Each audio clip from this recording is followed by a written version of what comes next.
Les temps verbaux en anglais, parlons-en. Hello, Coach Josimar from English with Josimar. Parlons des temps verbaux, je commence par une très bonne nouvelle. En anglais, les temps verbaux sont bien plus faciles qu'en français. Ça peut être surprenant pour beaucoup de personnes, mais c'est absolument vrai. Alors, aujourd'hui, je ne vais pas parler de tous les temps verbaux qui existent en anglais, ok? Oui, ça serait génial, techniquement, mais dans la pratique, ok, ce sera pas trop ça, parce que, disons-le, mon travail, en dehors d'être un enseignant d'anglais, je suis surtout et avant tout un coach, c'est-à-dire que j'apprends des personnes à parler anglais de façon pratique, ok? Et c'est donc pour ça que j'ai fait une sélection de 5 temps verbaux qui auront cet objectif de mieux vous faire parler anglais. Donc oui, le titre, je l'assume. There are some verb tenses that are really useful and we need to start by those ones. Alors, c'est ça qui justifie le choix des 5 temps verbaux de la leçon d'aujourd'hui. Pourquoi j'ai dit que en anglais, les temps verbaux sont bien plus faciles qu'en français? La raison est toute simple. Considérons, par exemple, le mode indicatif. Dans le mode indicatif, nous avons 12 temps verbaux. Et ces 12 temps verbaux sont répartis en 4 pour chaque temps principal. Et ces 4 temps répartis dans les 3 grandes catégories sont le simple tense, le continuous tense, le perfect tense et le perfect continuous tense. Qu'est-ce que ça veut dire? Ça veut dire que si on considère, par exemple, le present, on aura donc le present simple, le present continuous, le present perfect et le present perfect continuous. C'est donc la même chose qui va se répéter au past. On aura le past simple, le past continuous, le past perfect et le past perfect continuous. Et le fait donc que vous voyez cette similitude, bien, le fait donc que ces noms soient similaires, present perfect, past perfect, ça a des implications techniques. Ça veut dire que lorsque j'apprends le present perfect, par exemple, ça devient plus facile pour moi et plus évident, je dirais même très facile, d'apprendre également le past perfect plus tard. Si au present perfect, je dis par exemple I have talked to Mary. Au past perfect, je dirais I had talked to Mary. Donc, en dehors du fait qu'on utilise l'auxiliaire avoir dans les deux temps, à deux formes différentes, on voit donc que le participe passé revient dans les deux temps. Et du coup, ça rend donc la conjugaison un tout petit peu plus facile. Et on aura la même chose au futur. On aura également future simple, simple, pas vraiment simple, mais bon. On aura le future continuous, le future perfect et le future perfect continuous. À l'issue des verbes que nous allons apprendre, des temps que nous allons apprendre aujourd'hui, vous serez plus à même, n'est-ce pas, à facilement comprendre les temps verbaux restants. Or, à côté du fait que, effectivement, ceux d'aujourd'hui vont vous aider à mieux vous exprimer en anglais, en ceci qu'ils sont très utilisés. Donc, que du bonheur, ok? Ne perdons donc pas de temps et commençons avec le tout premier au tableau. Le tout premier temps verbal, c'est le present simple. Et sa conjugaison est toute simple, comme le nom l'indique. Et on reprend le même verbe à sa forme infinitive et on ajoute simplement un S ou parfois un ES à la troisième personne du singulier. Il peut arriver quand le verbe se termine par Y, comme par exemple cry, qu'on remplace d'abord le Y en I et ensuite on ajoute ES à la troisième personne du singulier. Ceci, c'est quand le Y est précédé d'une consonne. C'est pour ça que dans play, le Y ne changera pas parce qu'il est précédé d'une voyelle et on dira simplement he plays. Bien, ça c'est la règle générale. Quelques petites exceptions, notamment avec les auxiliaires to be et to have, où on a avec to be une forme complètement singulière. I am, you are, he or she, or it is, we are, and they are. Je ne vais pas répéter le you. Bien, donc ça c'est de façon régulière, je veux dire, ce qui concerne la règle. Alors, maintenant, de façon un peu pratique, quand est-ce que je vais utiliser le present simple? It is when I want to talk about facts. When I talk about facts, routines. Routines, it means things that I do regularly, generally, or even every day. These are routines. A fact, for example, the sky is blue. This is a fact, and it's even permanent. Le ciel est bleu. Un fait. Okay? And we also use the present simple when we want to talk about present state, conditions, beliefs as well. Alors, when I talk, for example, about I like oranges, okay, this is a taste, this is a present state, this is also like a fact. For me, j'aime des oranges, okay, she hates dogs.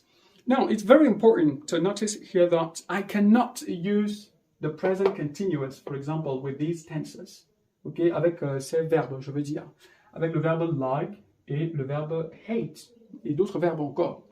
Pourquoi? Parlons d'abord du present continuous lui-même.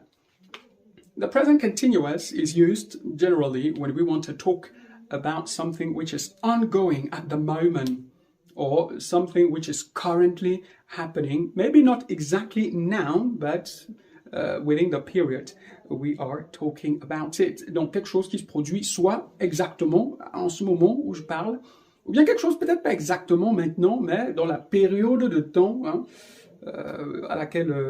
pendant laquelle je parle de la chose. Sa conjugaison elle est toute simple. Une fois qu'on connaît déjà le present simple, alors on va juste utiliser l'auxiliaire to be que nous venons de conjuguer tout à l'heure au present simple. Et on va rajouter à ça le verbe que nous voulons conjuguer, plus ing. Très simple. C'est pour ça qu'on aura par exemple they are building. Nous avons are, qui est donc le verbe to be, conjugué au présent. Et le verbe que je conjugue ici au present continuous, c'est build, auquel j'ai donc rajouté ing. They are building a new school. Ils construisent une nouvelle école. Bien, on a également she is always using my stuffs without asking. C'est notamment pour cette autre utilisation du present continuous lorsque on veut parler de something annoying which happens a lot. Et ici, le present continuous va notamment s'employer avec l'adverbe always. She is always making noise in class. Elle fait tout le temps des bruits en classe. She is always making noise in class. She is always using my stuffs without asking. J'utilise toujours mes effets sans demander. Alors, je disais donc qu'on ne peut pas utiliser le present simple, le present continuous, avec ces verbes like, hate, parce que ce ne sont pas des verbes progressifs. Okay? Ils ne sont pas progressifs. Donc, je ne peux pas dire I am liking oranges. Non, c'est agrammatical. Ou alors, she is hating dogs. Non, on va utiliser le present simple pour ce genre de verbe like, love. C'est pour ça qu'on ne dit pas I am loving you. On dit I love you et non pas I am loving you. C'est également le cas du verbe, voilà, nous avons hate et believe. Par exemple, je ne dirais pas I am believing in God, mais on dira I believe in God. Bien, donc voilà donc pour ce qui est du present simple et du present continuous. Bien, maintenant le present perfect. Il est très simple, lui également. Quand est-ce qu'on l'utilise? Things that started in the past and continue in the present. Or undated actions in the past. Et donc, c'est dire des choses qui ont commencé dans le passé, des actions qui ont commencé dans le passé et qui se déroulent encore, ou du moins qui ont encore un effet dans le présent. Ou alors quand on veut parler des événements dans le passé qui ne sont pas datés. On n'a pas de date.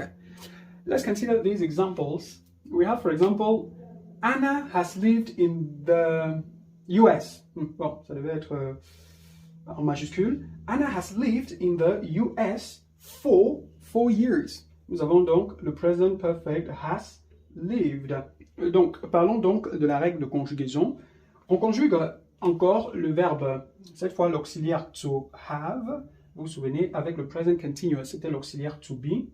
Maintenant, avec le present perfect, c'est l'auxiliaire to have qui est toujours conjugué au présent Et cette fois, on va rajouter non pas le participe présent, comme avec le present continuous, mais plutôt le participe passé, c'est-à-dire la forme verbale en ED à la fin, pour les verbes réguliers. Eh bien, c'est donc ça qui nous donne has lived. Anna has lived in the US for 4 years. Alors, peut-être elle y vit encore. Donc, c'est pour ça qu'on dit une action qui a commencé dans le passé et qui continue dans le présent. Anna has lived for 4 years. Et ça permet donc d'exprimer la durée, the duration of an action. 4 years. It means that she started living in the US 4 years ago. She started. Ça, c'est le past simple. Eh bien, et quand je parle donc de undated actions in the past, on a l'exemple I have visited. Cette fois, on a have, vu qu'on a I.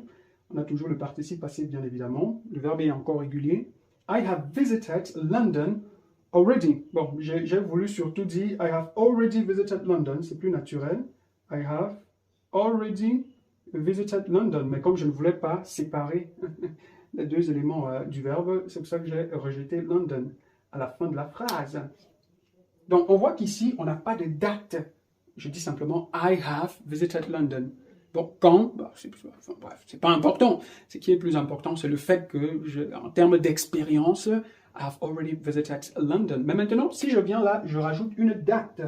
Peut-être je retire already et je dis plutôt visited London in, je sais pas, 2012. En 2012. Là, ça change tout. Je ne pourrais plus utiliser le present perfect, mais désormais, avec in 2012, j'utiliserai le past simple, qui est justement le prochain temps verbal. Alors, parlons-en. Avant de parler du past simple, notons que j'ai encore quelques places de disponibles pour mon programme Master English in 6 months. Oui, c'est un programme de cours individuel qui s'adresse à tous ceux-là qui veulent maîtriser l'anglais, peut-être pour le travail ou bien pour l'école, un concours peut-être à composer, le IELTS, TOEFL et j'en passe.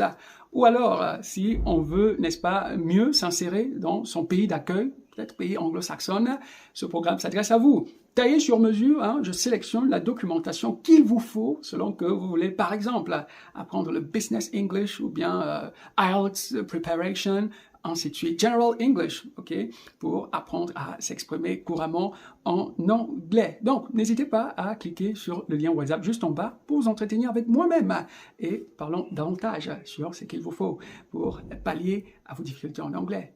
Maintenant, le past simple tense. Bien, le past simple tense, we use it when we want to talk about complete actions in the past. This is very simple. And some examples are, I saw him yesterday. Nous avons donc saw, qui est le past simple du verbe see. Donc, c'est un verbe irrégulier. I saw him yesterday. Contrairement donc au deuxième exemple, au deuxième verbe, Anna worked here last year.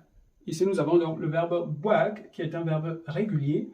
C'est pour cela qu'on ajoute simplement ED au verbe initial work. On ajoute ED et on obtient son past simple. Bien, à présent, permettez-moi d'établir une petite différence entre le present perfect dont nous avons parlé précédemment et le past simple que voici. Souvenez-vous, une utilisation du present perfect, c'était pour parler des actions qui ne sont pas datées dans le passé, qui sont juste dites de façon générale. Ok, I have already visited London. En quelle année? Bon, on ne sait pas. Mais lorsque ça devient daté, c'est le past simple.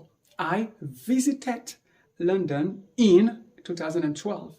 Maintenant, remarquez donc qu'avec le past simple, nous aurons très souvent un adverbe de temps, ou du moins un élément qui permet d'indiquer la période à laquelle l'action s'est passée. Dans le passé, l'action s'est produite. I saw him yesterday. Ce que ça implique, c'est que si je supprime yesterday de cette phrase, ok, et on n'a plus que I saw him, le present perfect devient plus adéquat. C'est mieux de dire I have seen him.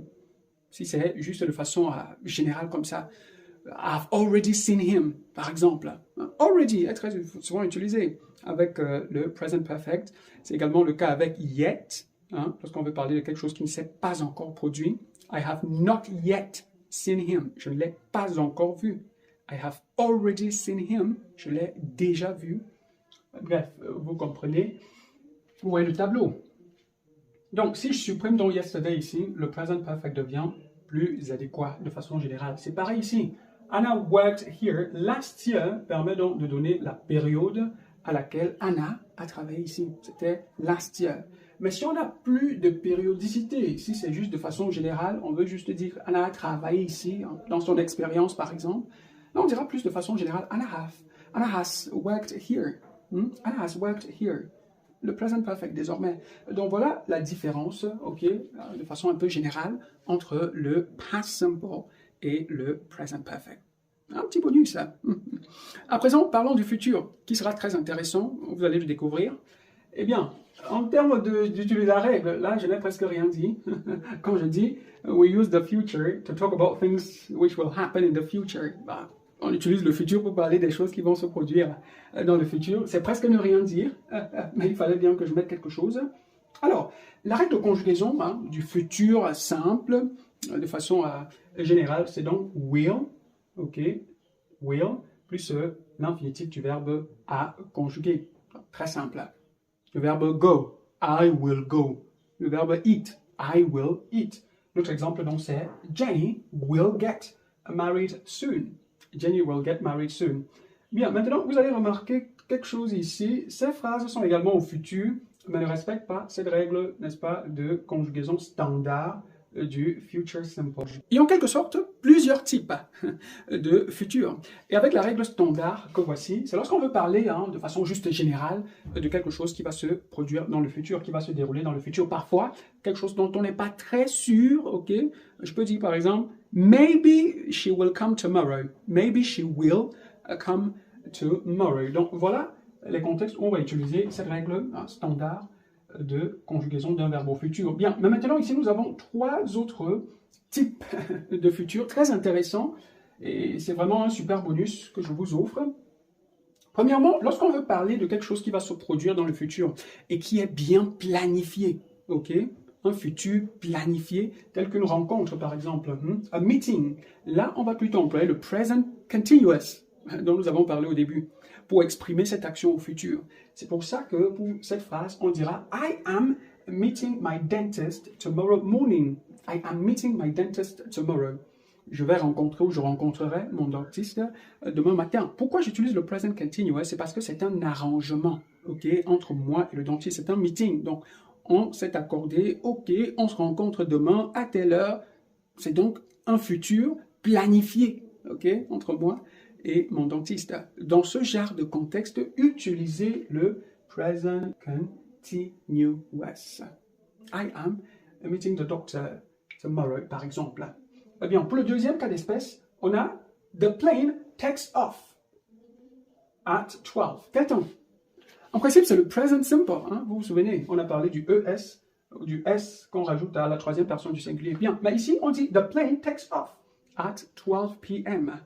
L'avion décollera à 12 heures. Mais pourtant, on utilise le present simple. Pourquoi? Parce que lorsqu'on veut parler d'un futur, ce qu'on appelle en anglais a scheduled event in the future. Donc, un événement, comment est-ce que je vais traduire scheduled en français? C'est-à-dire timetabled event. OK?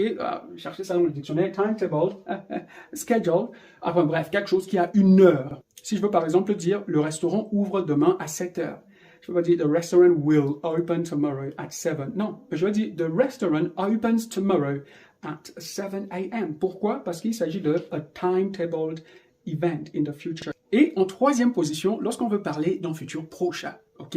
Là, on utilise plutôt la forme be going to. C'est pour ça que dans notre phrase, on a I am going to talk with him right away. Je m'en vais parler avec lui de suite. C'est un futur très proche. Je vais parler avec lui right away. On utilise donc dans ce cas d'espèce la forme be going to. Voilà donc les différents types de futurs en anglais et les bons tons à utiliser selon le cas d'espèce. À présent, comme d'habitude, prenons ce petit exercice pour se rassurer que vous avez bien compris l'utilisation des différents temps verbaux d'aujourd'hui. C'est parti!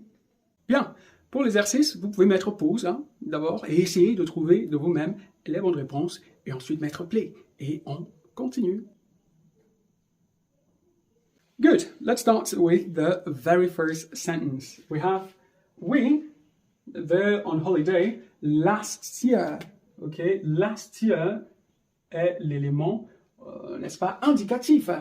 quant au temps verbal qu'il faut utiliser. Et quand on parle donc de last year, l'année dernière, on comprend simplement que nous devons utiliser le past simple du verbe to go, qui est donc went.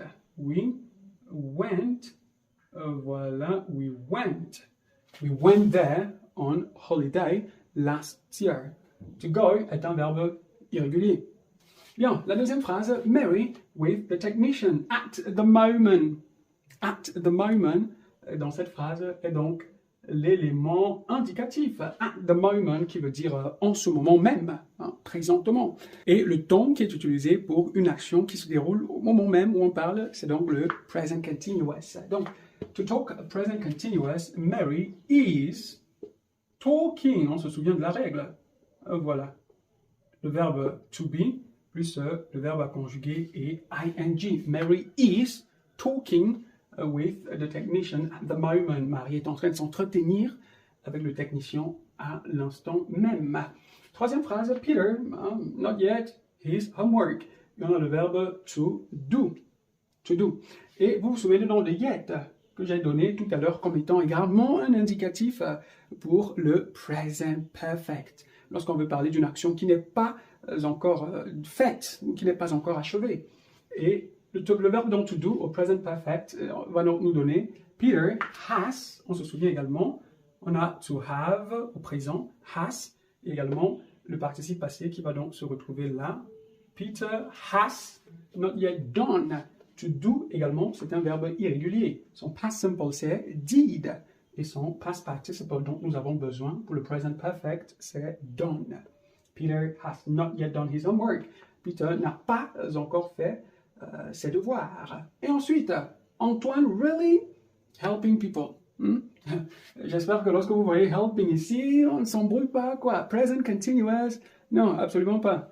Et pourquoi? En fait, focalisons-nous sur la phrase, on parle de Antoine, really helping people. Et on a dans le verbe like. Souvenez-vous, lorsqu'on a dit que lorsqu'on veut parler d'une préférence, d'un goût, quelque chose qu'on aime, en état d'être, on utilise le present simple.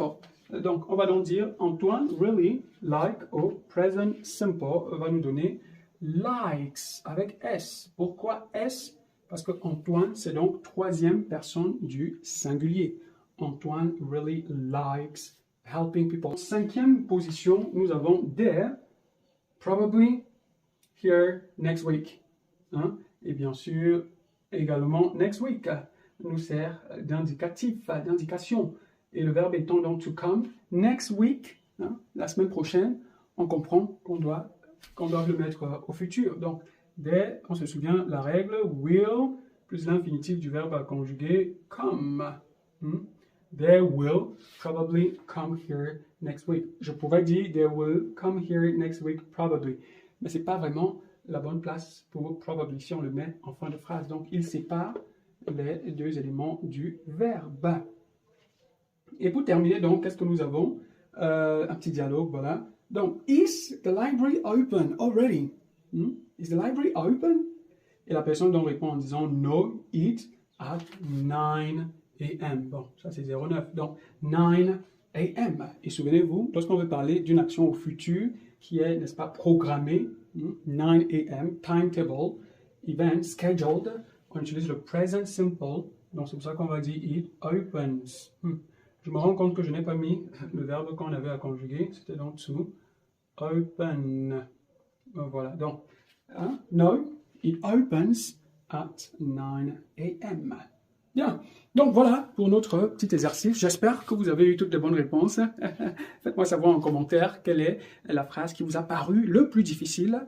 Et parlons-en. Donc, voilà donc pour nos 5 temps verbaux de la leçon. J'espère vraiment que ceci vous aidera à mieux vous exprimer en anglais. C'était l'objectif de la vidéo. Merci beaucoup de l'avoir regardé et on se donne rendez-vous dans la toute prochaine. D'ici à là, portez-vous bien. Bye bye.